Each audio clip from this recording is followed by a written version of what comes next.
ગુમાવનારના પરિવાર પ્રત્યે રાજકીય પક્ષોએ સંવેદના વ્યક્ત કરી હતી। સાથે તો સત્તાધીશો સામે આક્ષેપો પણ કર્યા છે। વિધાનસભાના કોંગ્રેસના પ્રમુખ અમિત ચાવડાએ સ્થળ મુલાકાત લઈ મૃતકોને શ્રદ્ધાંજલિ પાઠવી હતી। તેમણે ઘટના માટે પાલિકાને જવાબદાર ગણાવી અધિકારીઓ, મેયર અને મ્યુનિસિપલ કમિશનર વિરુદ્ધ પણ એફઆઈઆર થવી જોઈએ તેમ કહ્યું હતું। કોંગ્રેસે જવાબદારો સામે કડક પગલાં લેવા માંગણી કરી હતી। ઉપર પણ લાગવો જોઈએ। સાથે સાથે સરકારે આખા ગુજરાતના આવા જેટલા પણ પિકનિક સ્થાનો છે, જાહેર સ્થાનો છે, એની સલામતી માટેની સમીક્ષા કરવી જોઈએ, વ્હાઇટ પેપર બહાર પાડવું જોઈએ અને સમગ્ર વડોદરાની જે ઘટના થઈ છે એની ન્યાયિક તપાસ માટે ખાલી એસઆઈટીના એના અધિકારીઓની કમિટી બનાવવાથી નહીં ચાલે।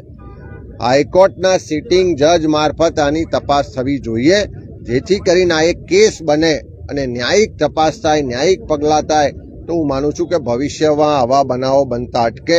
આજે પરમ કૃપાળુ પરમાત્માને પ્રાર્થના કરીને જે પણ માસૂમ બાળકો, એમના શિક્ષકોના જીવ ગયા છે, તમામને આત્માની શાંતિ માટે પ્રાર્થના કરીએ છીએ અને એમના પરિવાર પર જે આ દુઃખ આવ્યું છે એ સહન કરવાની પરિવારને શક્તિ આપે એવી પણ પ્રાર્થના કરીએ છીએ।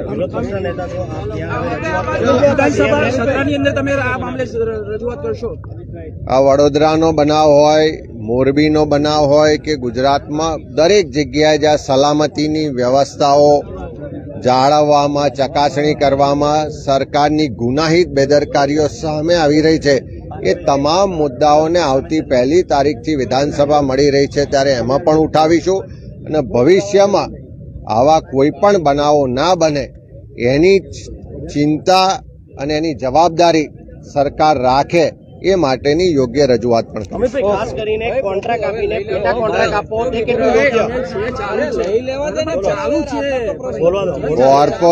કોર્પોરેશનનું તળાવ કોર્પોરેશને ડેવલપ કરવા માટે આપ્યું, એના લાયસન્સો કોર્પોરેશને આપ્યા, એની ચકાસણી કરવાની, એની જાળવણી કરવાની, એની પર મોનિટરિંગ કરવાની જવાબદારી કોર્પોરેશનની હતી।